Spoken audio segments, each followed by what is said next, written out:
good. I was calling up late last night. Yeah, I know you were getting people at the town hall for us. I wasn't sure. So guys, we are live on Facebook, and so apparently there's a Tim Canovan event going on right now, and there's a Save the Everglades right? thing. It's a Jill Stein thing. It's a Jill Stein. The convention watch is going on. This is a busy, progressive day. So a number of people are going to be like on the road, carrying the road up to get to the town hall. Definitely. Cool. Which All right, is, I'm ready. okay, we are ready. We are all good. No, it's fine. I will film you. Oh, okay, where's the microphone? Microphone with Alan, and you just ask questions. You have the microphone? Here. No, it's fine. It's fine.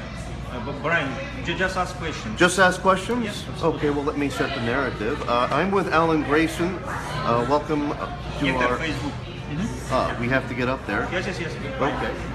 Hello, Brian Stetten. I'm with Congressman Alan Grayson, who's currently running the Senate. The man is basically a superstar along the lines of Bernie Sanders and Elizabeth Warren. I mean, they have YouTube videos where they're challenging power or challenging the Republican Party, and their videos just go viral.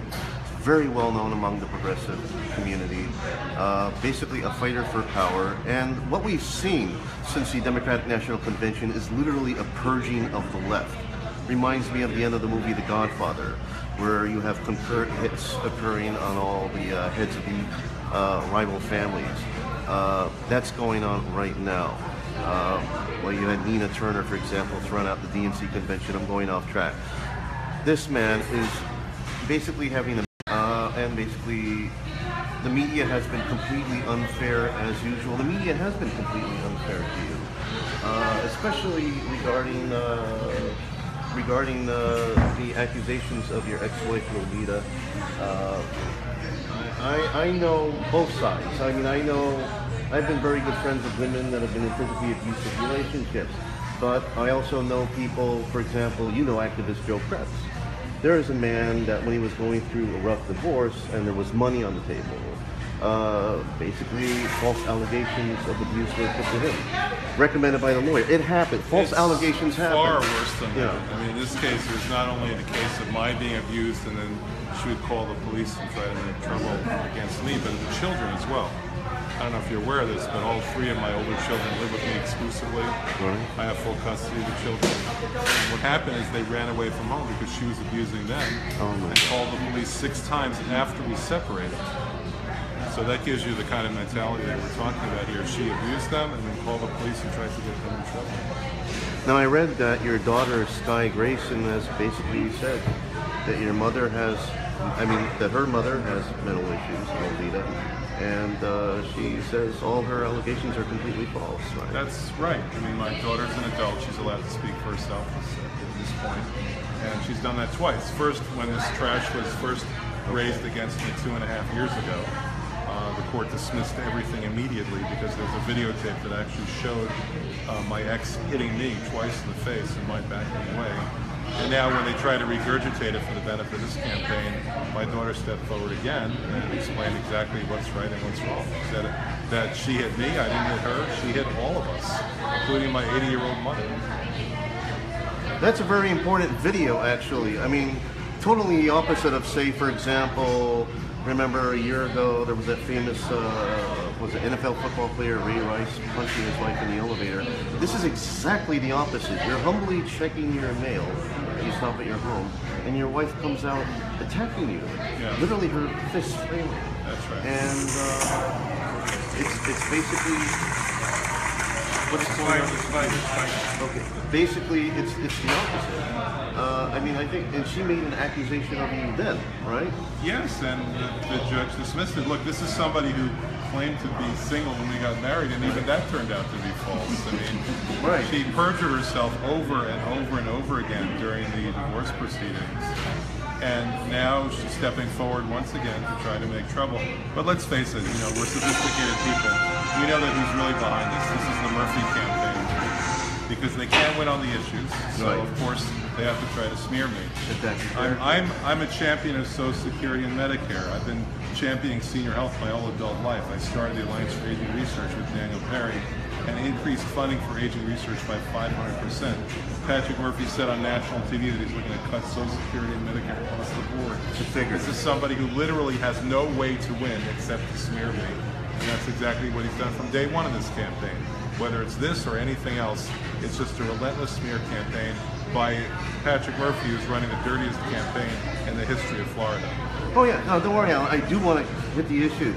I mean, I myself have experienced, I mean, the campaign against you has been so intense. I mean, I myself have been accused of being ideologically blinded and thus supporting a flawed candidate. And that's nonsense. You know, that's pure nonsense. I know it is. And we see what the Democratic establishment is doing. And as you said, and actually your marriage was annulled because your wife lied. So that shows something about over and over and over. Yeah, so it's just amazing. But Senator Schumer, basically fresh from telling Bernie Sanders that you have to give Hillary a shining endorsement, otherwise you'll lose all 10 committee seats, basically then turn around and started attacking you, screaming you have to drop out of your race because of this, and so forth. Well, that's the game that they play. The reason for that is very simple. We're winning. You know, our latest poll shows that we're winning, and we're winning beyond the margin of error.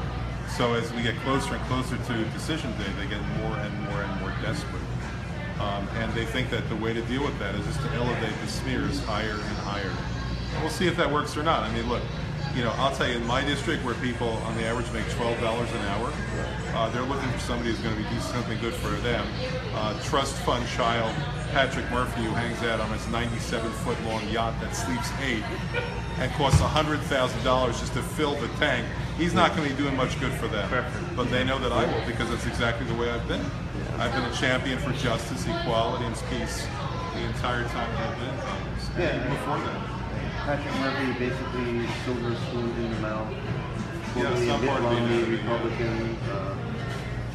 Yes, I mean, he gave $23 to Mitt Romney, who's a lifelong Republican, until he decided to run for Congress, and then he gets elected as a Democrat, and according to Salon magazine, tries to turn back.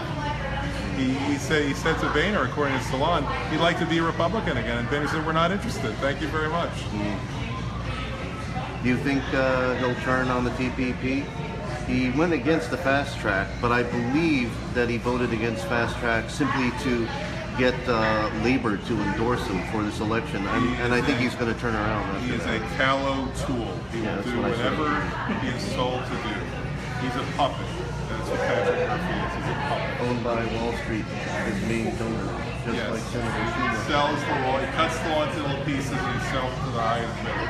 That's Patrick Murphy for you. There's a reason why Patrick has raised more money from Wall Street than any other Democrat, even though he's not the ranking member of any committee on banking, not the ranking member of any subcommittee on banking, and somehow or other ends up with more cash in his pocket than any other Democrat.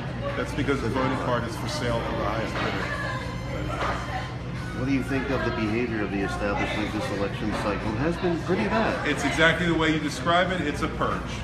What we're seeing is that the Democrats who are pigs at the trough, the ones who think about only the $10,000 PAC checks and nothing else, and they think about how they can buy the favor of the millionaires and the billionaires and the multinational corporations and the lobbyists and the special interests, they're the ones who are now in control of the party machinery, and they're using that control in order to purge everybody else. They took $3 million of party money and they use it to interfere in the Pennsylvania primary and elevate one candidate above the other. And now they're doing the same thing in the Florida primary. Don't they think voters notice this? Don't they think that donors notice this? That rather than taking the money that they're getting as Democratic leaders, they're actually taking that money and using it to defeat one Democrat running against the other Democrat just because I happen to be progressive? I mean, I'll tell you, I know some large donors, and they're so fed up, so completely fed up with the how should I put this, the crooked accountants who are running the Democratic Party at this point, that before long you're going to see a major donor strike. Sure. Yeah. So you have sort of a split, and you have a break in the donor class, and some are more progressive and are trying to... Yes, I mean, some large donors are very progressive. The classic example of supports is George Soros.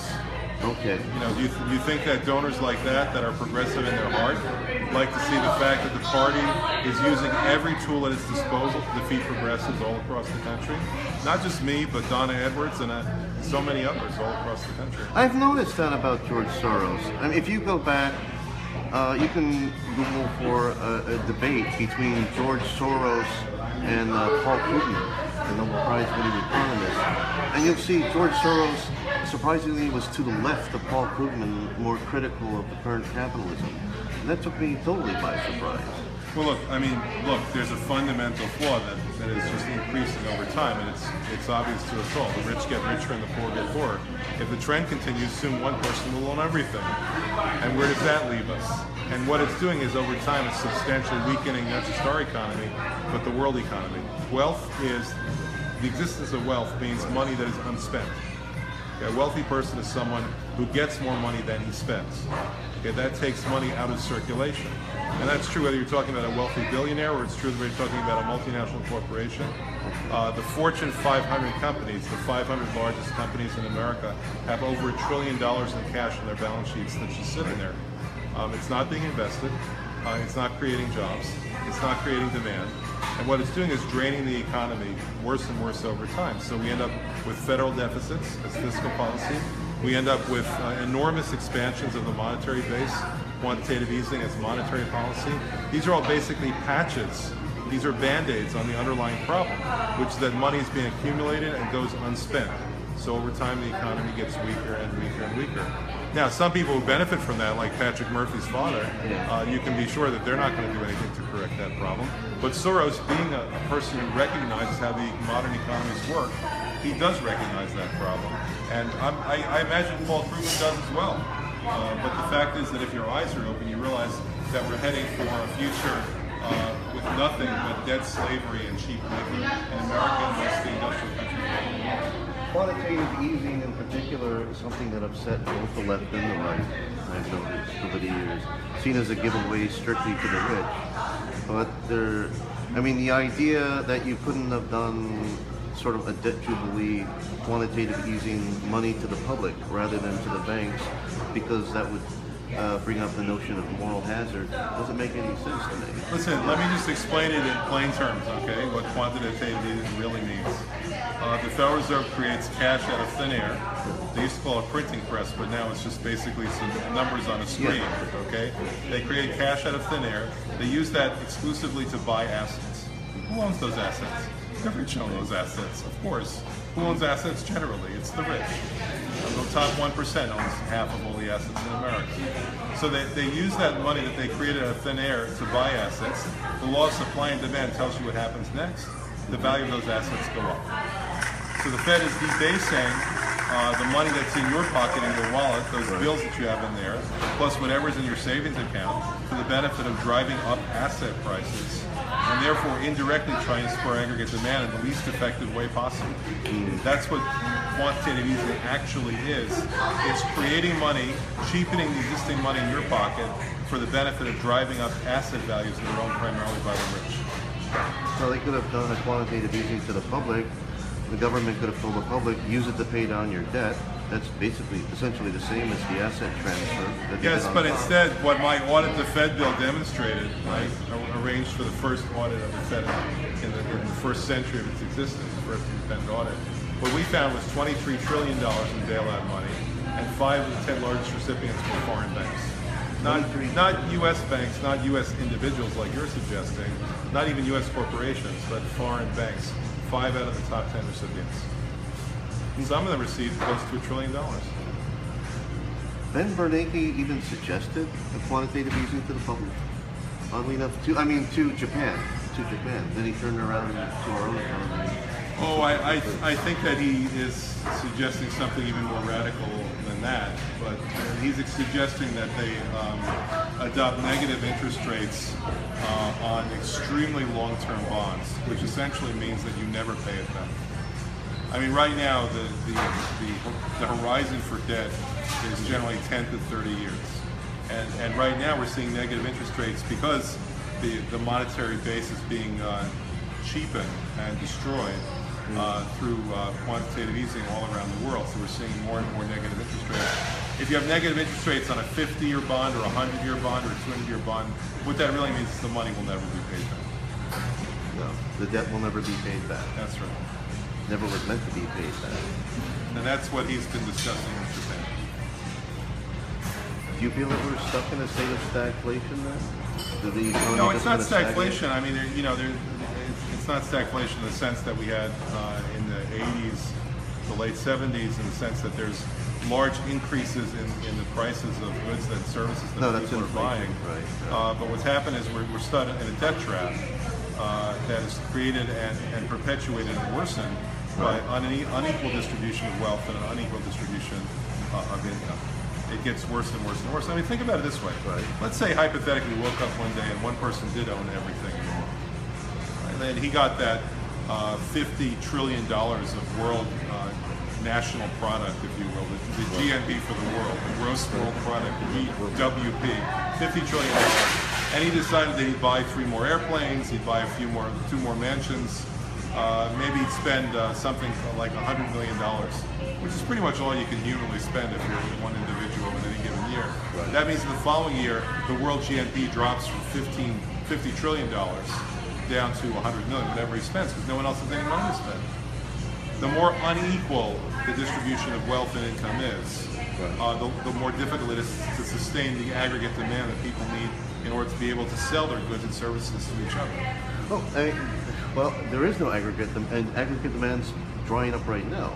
I mean, people simply don't have the money in their pocket. Yeah, it is global. That's correct. I mean, the modern industrial economy creates such vast, unequal distributions of wealth and income, which are perpetuated by the government and worsened by the government.